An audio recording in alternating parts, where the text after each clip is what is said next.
नमस्कार प्यारे बच्चों, मैं विजय। बच्चों, आज हम लोग बीएससी सेकेंड ईयर, जिसका कि थर्ड पेपर मैकेनिक्स है, आज उसका वीडियो लेक्चर हम आपको दे रहे हैं। बच्चों, मुझे उम्मीद है मेरा पहला पेपर और दूसरा पेपर जो वीडियो लेक्चर चल रहा है वो आपको पसंद जरूर आ रहा होगा और यह भी वीडियो लेक्चर आपको पसंद जरूर आएगा। बच्चों, आज हम थ्योरम बताने वाले हैं आपके लिए। तो जो थ्योरम बताने वाले हैं उसके पहले हम कुछ पॉइंट पर बात कर लेते हैं। सबसे पहला जो पॉइंट है वह है समतली बल। क्या होता है समतली बल? इसको कहते हैं हम लोग कोप्लेनर फोर्स, समतली बल। तो बच्चों, एक ही समतल में, समतल क्या होता है मालूम है ना? ये देखिए, एक्स वाई तल, ये समतल। एक ही समतल में कार्य करने वाले बल, क्रियाशील बल, ऐसे बलों को हम क्या कहते हैं? समतली बल कहते हैं। क्या बोला गया? एक ही समतल में क्रियाशील बल, कार्य करने वाला बल,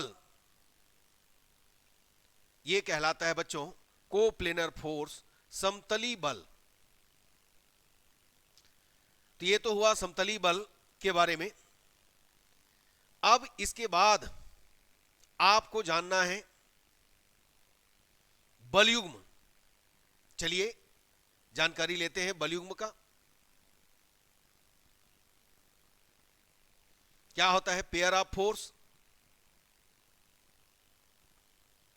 ये देखिएगा बलयुग्म।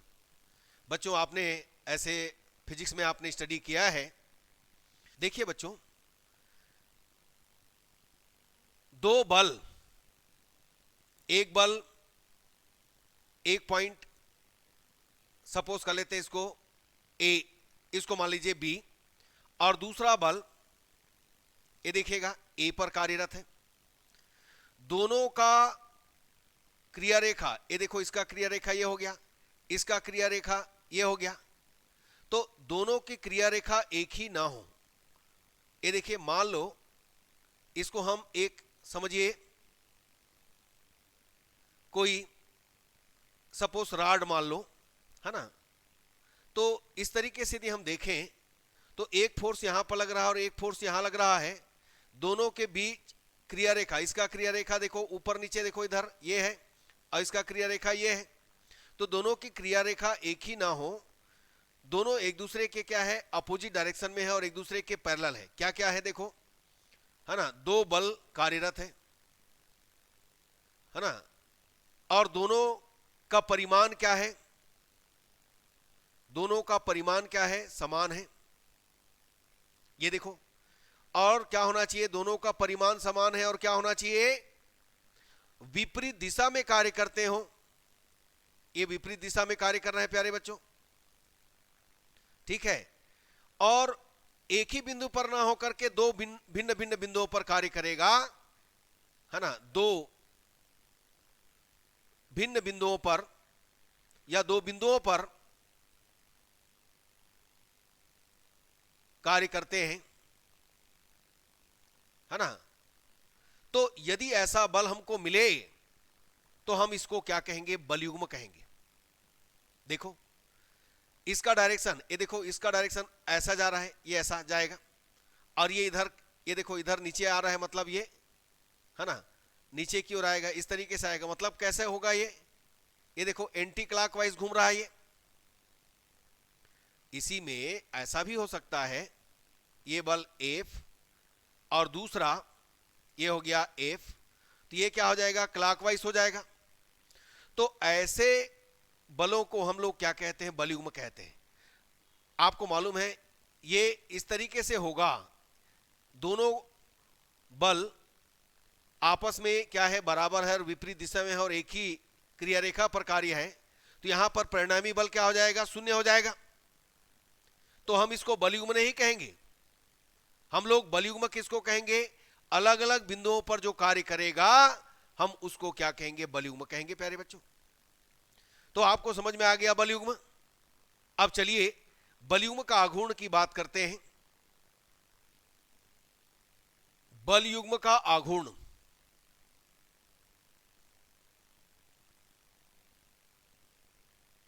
मूवमेंट ऑफ कपल,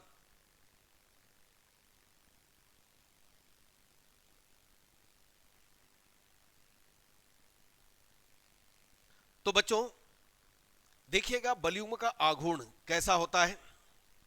देखिए अभी आपने देखा, ध्यान देना, एक बल ये इस तरीके से एक बिंदु पर और दूसरा बल ये दूसरे बिंदु पर, ये देखो एक बिंदु ए ले लेते हैं और दूसरा बिंदु क्या है, बी है, ठीक है।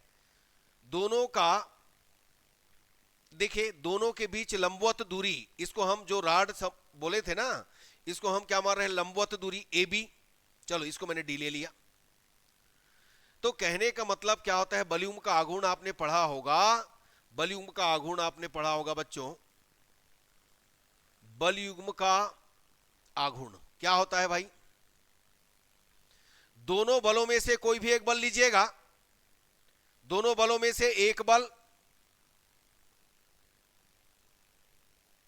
गुणित दोनों के बीच की लंबवत दूरी, जिसको कि हम कहते हैं बलयुग्म भुजा कहते हैं। दोनों बलों के बीच की लंबवत दूरी जिसको कि बलयुग्म भुजा कहा जाता है, हम इसको टाउ से, ये एफ हो गया, और दोनों के बीच की दूरी क्या लिए है, डी।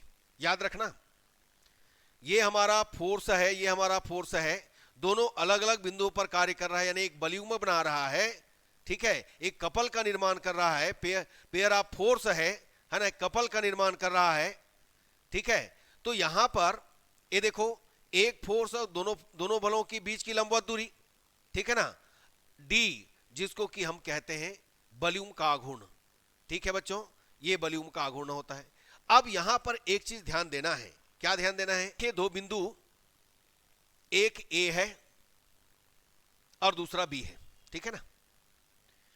ए पर एक फोर्स ऊपर की ओर देखिएगा और दूसरा बी पर एक फोर्स नीचे की ओर। ये देखिए दोनों के बीच की लंबवत दूरी क्या हो गया, डी, ठीक है ना। तो यहां पर देखो ये किस तरीके से जा रहा है, किस तरीके से घूम रहा है, ये इस तरीके से, इस तरीके से। तो ये घूम रहा है, इसको हम लोग क्या कहेंगे, क्लॉकवाइज, घड़ी के सुई के घूमने की दिशा। जब ऐसा होता है तो हम इस बलयुग्म के आघूर्ण को क्या लेते हैं, ऋणात्मक, निगेटिव। और यही आपके पास ए के पास नीचे की ओर बल है और ये ऊपर बल लग रहा है बी पर, और दोनों के बीच की दूरी क्या है, बलयुग्म भुजा क्या है, डी, लंबवत दूरी। तो ये कैसा चला है, देखो ऐसा नीचे की ओर है, मतलब कैसे चलेगा, ये ऐसे है ना, ये क्या कहलाएगा, इसको कहेंगे एंटी क्लॉकवाइज। क्या कहेंगे इसको, एंटी क्लॉकवाइज। और इस समय हम है ना बलयुग्म के आघूर्ण को क्या लेते हैं, धनात्मक लेते हैं प्यारे बच्चों, ठीक है। तो समझिए आपके पास यदि ये कंडीशन रहा, ऊपर वाला कंडीशन रहा, तो बलयुग्म का आघूर्ण क्या मिलेगा, माइनस एफ इंटू डी, देखिएगा। और नीचे वाला कंडीशन रहेगा तो बलयुग्म का आघूर्ण हमको क्या मिलने वाला है, ये देखिए tau is equal F D. तो ये आपके पास धनात्मक आया और ये आपके पास क्या आया, ऋणात्मक आया। बस अब हम थ्योरम करने जा रहे हैं। उस थ्योरम के लिए दोनों कंसेप्ट को बिल्कुल ध्यान रखिएगा, तभी आपको 100% समझ में आएगा, ठीक है प्यारे बच्चों। तो चलिए बच्चों इस थ्योरम को देखते हैं हम लोग। क्या दिया है, देखो समतली बलों का समानयन या लघुगृत करना, ठीक है। आपको मालूम है कि किसी भी समतल पर बहुत सारे बल है, उसको हम एक बल में समानयन कर सकते हैं, ठीक है। तो उसी पर है ना आधारित है यह प्रमेय। क्या है देखिएगा प्रमेय, एक समतल में दृढ़ पिंड, ठीक है, रिजिड बॉडी के विभिन्न बिंदुओं पर क्रियाशील समतली बलों के निकाय को एक दिए गए बिंदु से होकर जाने वाले एक एकल बल तथा एक एकल बलयुग्म के आघूर्ण या बलयुग्म में समानयन किया जा सकता है। अब देखिएगा इसके लिए हम क्या करते हैं, ध्यान दीजिएगा बच्चों, इसके लिए हम क्या करते हैं, देखिए चलो हम लोग क्या करते हैं, एक दृढ़पिंड लेते हैं, ध्यान दीजिएगा, ये मैंने ले लिया, दृढ़पिंड ले लिया, समझो, है ना। अब इस दृढ़पिंड पर समझिए बहुत सारे बल, एक बल यहां पर देखो ये F1 कार्य कर रहा है, दूसरा बल देखिएगा यहां पर F2 कार्य कर रहा है, तीसरा बल, यानी हम बहुत सारे ले लेते हैं, ये F2 हो गया, ये F3 हो गया, ठीक है। तो इस बिंदु को मैंने क्या मान लिया, A1, इसको मान लिया A2 और इसको मान लिया A3, ठीक है। अब हम यहां पर एक बिंदु O और लेते हैं जिस पर ये सभी बल क्रियाशील हैं। ये देखो मैंने लिया, एक बिंदु लिया O, और इस O से, है ना, समकोणिक अक्ष में, यानी हम लोग क्या करते हैं, OX और OY दो अक्ष ले लिए, ये देखिएगा, ठीक है ना, OX और OY दो अक्ष ले लिए, यानी यहां पर बल क्या है, क्रियाशील है। ये देखिएगा इधर हम ले लेते हैं Y डैश और इधर ले लेते हैं बच्चों, ये होता है X डैश। बिल्कुल समझना है आपको यहां से। अब यहां से देखते हैं हम लोग, ये देखो यहां पर सबसे पहला मैंने क्या किया, ये जो दूरी है उसके यहां से दूरी मैं मान लिया कितना, Y1, और ये जो दूरी है इसको मान लो कितना, ठीक से बना लीजिएगा इसको, ये हो गया X1। हमें यहां पर क्या क्या प्राप्त करना है, क्या फाइंड आउट करना है ना। ये देखो कैसे हम लोग बलयुग्म और बलयुग्म का आघूर्ण निकालेंगे। हम इस F1 को दो बलों में, दो घटकों में विभाजित करें बलों को। एक बल हमारा क्या हुआ, चलो इसको मैंने मान लिया X1 और इसको मान लिया कितना, Y1, ठीक है। एक बल X1 और दूसरा बल क्या हो गया, Y1 हो गया बच्चों। अब एक बल यहां पर देखो, इसमें क्रियाशील, आपने कहा ना एक बल यहां पर क्रियाशील है, इसके लिए तो हम लोग यहां पर एक सपोज कर लेते हैं, एक बल X1 और एक बल यहां पर कितना, X1, दोनों बराबर है और दोनों एक दूसरे के विपरीत है। और मैंने कहा था कि दोनों की क्रिया रेखा एक ही हो तो ये इस पर फर्क नहीं पड़ेगा, इफेक्ट नहीं आएगा, इसका कोई फर्क नहीं पड़ेगा बच्चों, ये बल का, ठीक है, क्योंकि दोनों का एक्शन, है ना, क्रिया रेखा क्या है, लाइन ऑफ एक्शन जो है एक ही है, ठीक। तो ये X1 हो गया और X1 ये हो गया, है ना, विपरीत दिशा में X1, यानी OX की दिशा में हो गया, ठीक है। अब यहां पर मैं इसको ले लेता हूं कितना, इसको ले लेते हैं हम लोग M1 और इसको ले लेते हैं कितना, N1, ठीक। बिल्कुल ध्यान दीजिएगा, एक एक करके हम लोग इसको देखते जाएंगे। यहां पर देखिए एक चीज और, इसका यदि आपने X1 Y1 माना है तो कोऑर्डिनेट क्या होगा इसका, स्मॉल x1 स्मॉल y1, इसका A1 का कोऑर्डिनेट, निर्देशांक अक्ष, है ना, ये हमने मान लिया x1 y1। चलो यहां पर सबसे पहले हम क्या करते हैं, बलयुग्म का आघूर्ण ज्ञात करते हैं। तो क्या क्या किया बच्चों, आपने एक दृढ़पिंड लिया, कैसे लिखोगे, एक दृढ़पिंड है जिस पर A1 A2 A3 dash and so on बिंदु पर F1 F2 F3 dash and so on बल क्रियाशील है, तथा एक बिंदु O है जिस पर एक बल क्रियाशील है। हम O से OX और OY दो रेखा, है ना, समकोणिक है, ये दो रेखा खींचते हैं, ये आप राइट कर सकते हैं, लिख सकते हैं। अब हम लोग यहां पर क्या निकालेंगे, सबसे पहले बलयुग्म का आघूर्ण की बात करते हैं, ध्यान देना, मैं इसी में पहले दिखाता हूं आपको अलग से।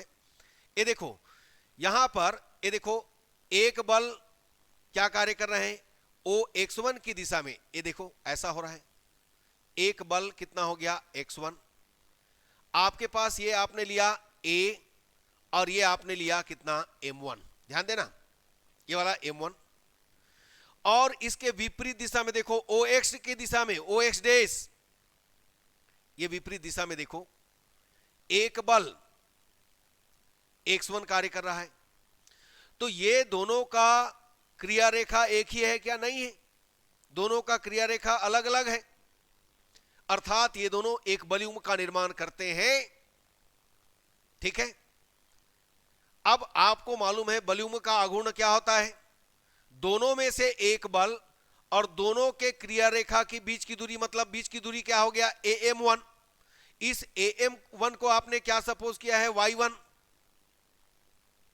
और ये देखिए इधर जा रहा है ये ऊपर की ओर और ये नीचे की ओर आ रहा है, मतलब दोनों क्या हो गया क्लॉकवाइज हो गया। मैंने कहा था जब घड़ी के सुई की दिशा में हो, कैसे घूम रहा है ये, ऐसा ऐसे जा रहा है ये, जब घड़ी के सुई की दिशा में हो तो हम इसको आघूर्ण को क्या लेंगे, यहां पर आघूर्ण को क्या लेंगे, ऋणात्मक लेंगे प्यारे बच्चों। तो आपके पास आघूर्ण क्या आएगा X1 आएगा और दूसरा क्या आएगा AM1, ये दोनों के बीच की दूरी, यानी समझिए हम X1 और AM1 दोनों के बीच की दूरी को क्या माने भाई स्मॉल y1, ये आघूर्ण आ गया।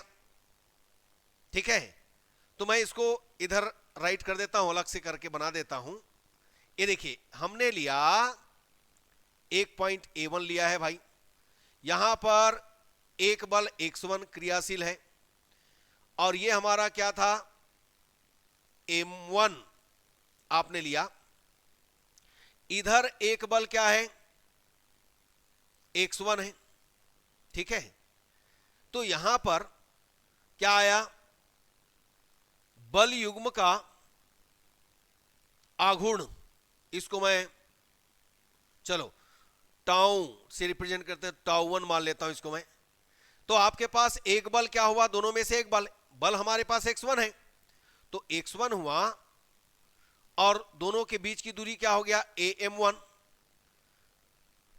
और यहां पर हम क्या लेंगे ऋणात्मक, क्योंकि ये क्लॉकवाइज चल रहा है, घड़ी की सुई की दिशा में चल रहा है, तो ये X1 हुआ और ये हो गया Y1।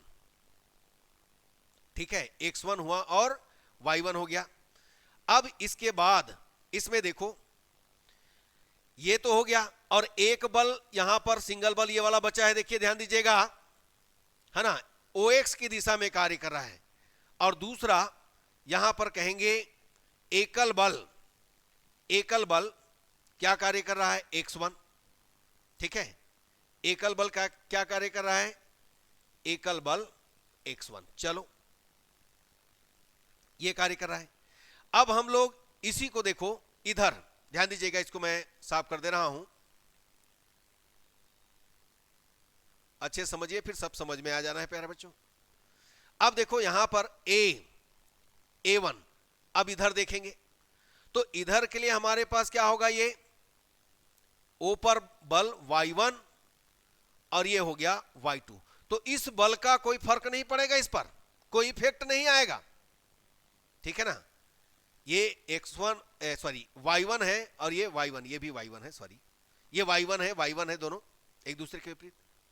अब ये देखो यहां से ये N1 हो गया, तो मैंने ये दिया, ये देखो A हो गया पॉइंट, ये मुझे मिला N1, ठीक है ना N1, और दूसरा यहां पर ये देखिए दोनों के बीच एक बल हमारे पास क्या हुआ यहां पर, ये OY डैश के अनुदिश, और इधर A पर ऊपर की ओर Y1, ध्यान देना, तो दोनों के बीच की दूरी कितना है, हमने माना है X1।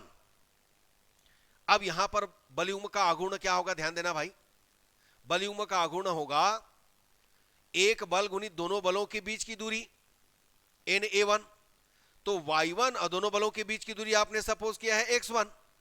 अब ये देखो ये नीचे की ओर है, ये ऊपर की ओर है, तो क्या हो गया, ये ऐसा हो रहा है एंटी क्लॉकवाइज, और एंटी क्लॉकवाइज है घड़ी के सुई की विपरीत दिशा में, तो धनात्मक लेते हैं, क्या लेते हैं इसको, धनात्मक लेते हैं। चलिए मैं इसको आगे बनाता हूं। तो बच्चों हमने लिया दूसरा, यहां पर ये देखो A ऊपर की ओर एक बल कितना y1, और इधर हमने लिया है n1, इन दोनों के बीच की दूरी, और इधर क्या है बल y1, इन दोनों के बीच की दूरी कितना है, देखिएगा इन दोनों के बीच की दूरी हमने माना है x1। तो जैसा इस परिस्थिति में हुआ तो हम यहां पर क्या रखेंगे, बलयुग्म का आघूर्ण, ये हो जाएगा बच्चों, इसको मैं मान लेता हूं τ1 डेज, ये हो गया एक बल गुणित दोनों बलों के बीच की दूरी n1a या y1 इंटू x1। ये धनात्मक होगा क्योंकि ये क्या है, एंटी क्लॉकवाइज घूम रहा है प्यारे बच्चों, मतलब इस तरीके से घूमेगा ना। और यहां पर एक बल, एकल बल और कार्य कर रहा है, जो एकल बल किसके दिशा में है, ओ वाई के दिशा में है, y1, यानी ये बल भी तो क्रियाशील है, ये वाला बल, ये वाला बल, ठीक है। तो इस प्रकार हमको क्या क्या मिला, ध्यान दीजिएगा, आपने पहला -x1a1 है ना, -x1y1 मिला, तो कुल बलयुग्म का आघूर्ण और कुल एकल बल है ना किस तरीके से कार्य कर रहा है, ठीक है, देखते हैं। इस प्रकार A1 पर बल F1 के तुल्य है, क्या क्या है तुल्य बताओ। पहला, O पर बल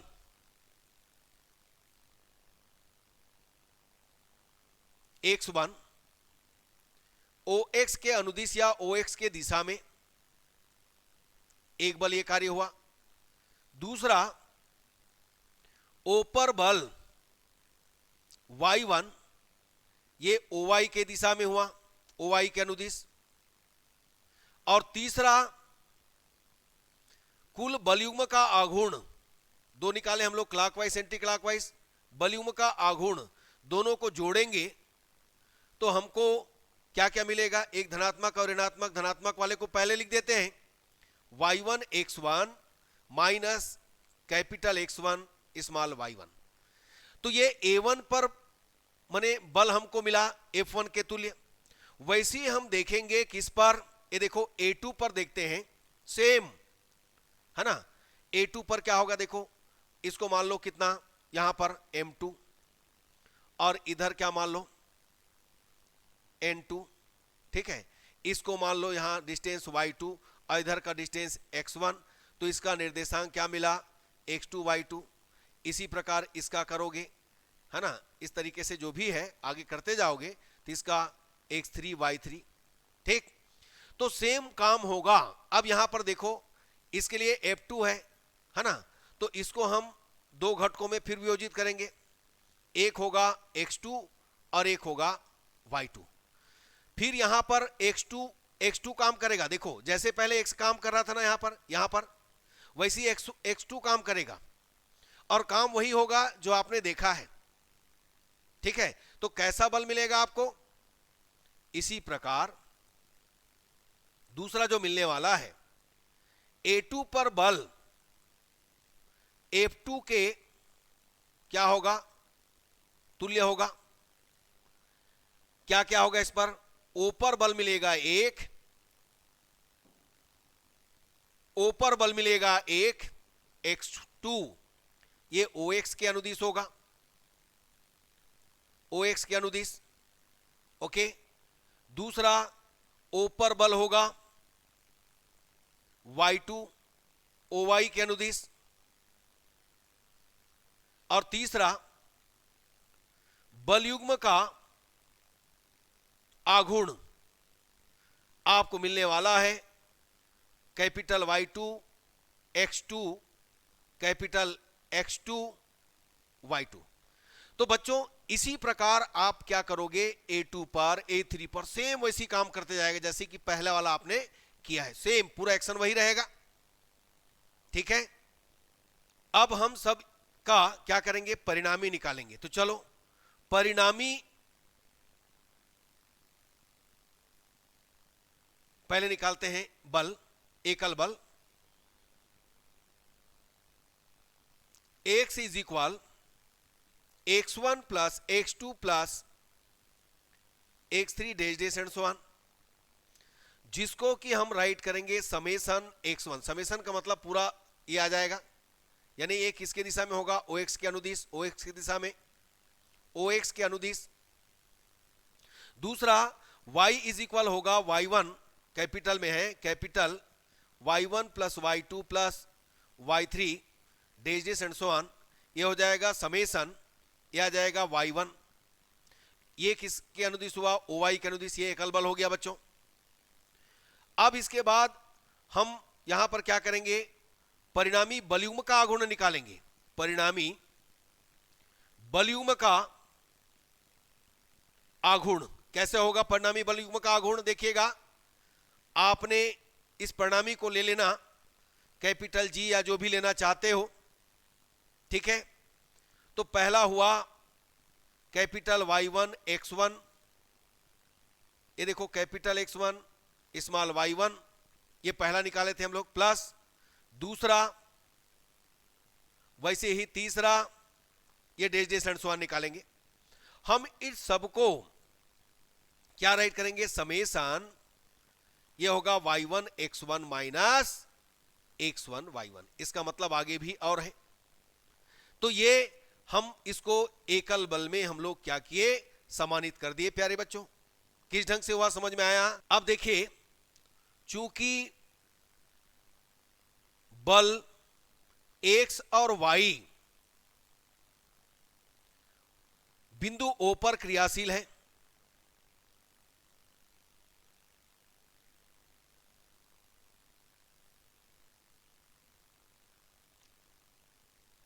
और इसे हम एकल बल में क्या कर सकते हैं, समानित कर सकते हैं।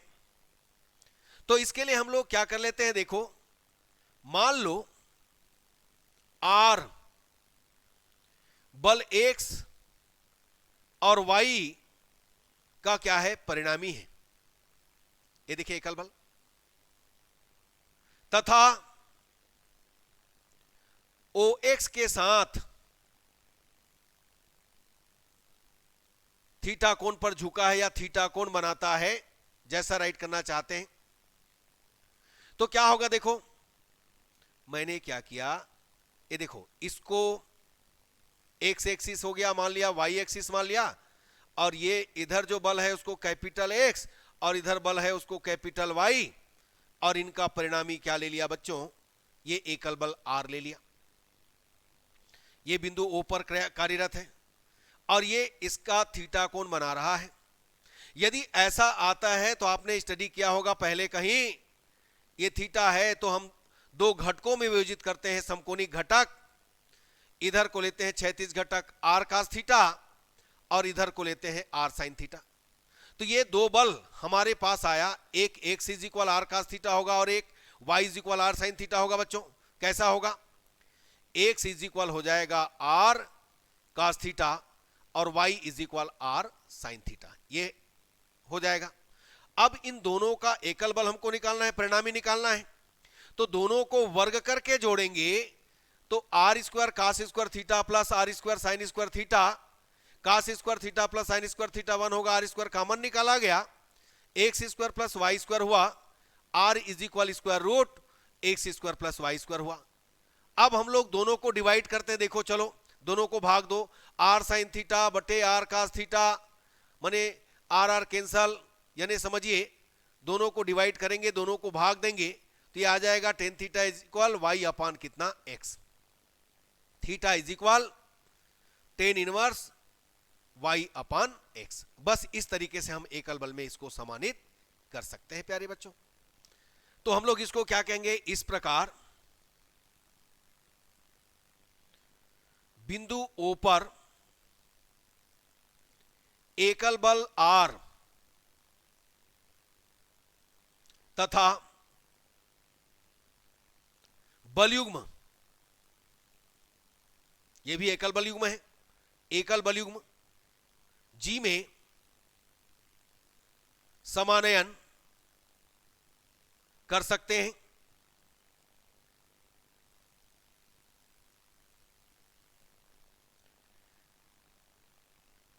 इसमें G का मान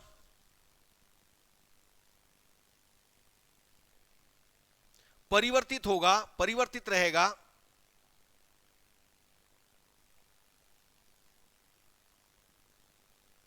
परंतु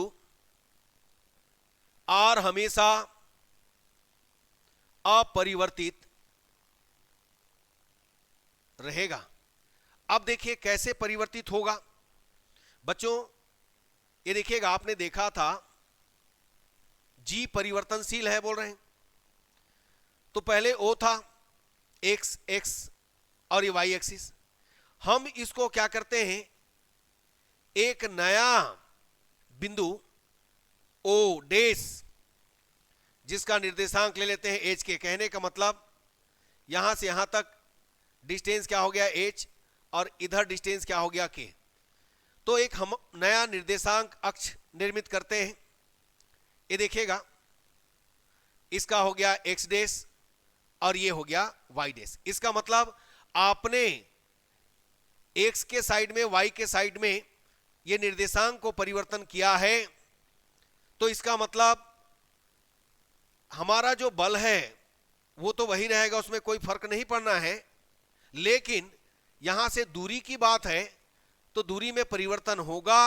इसलिए हम x1 के प्लेस पर क्या राइट करेंगे, x1 माइनस h, क्योंकि देखो पहले यहां था, अब इतना खिसक गया, आगे चले गया तो घटा ना भाई, है ना। पहले दूरी यहां तक था, अब आगे बढ़ गया, मतलब माइनस h होगा। और y1 के प्लेस पर हम क्या रखेंगे, y1 माइनस कितना, स्मॉल y ना, स्मॉल y1 माइनस कितना k। तो हमारा जो वॉल्यूम का आघूर्ण है पहले क्या था, देखो summation y1 x1 minus capital x1, ये y1 था, अब ये बदल जाएगा, परिवर्तित हो जाएगा, y1 इसके जगह में x1 माइनस h और x1 y1 माइनस क्या करेंगे बच्चों, k करेंगे, ठीक है।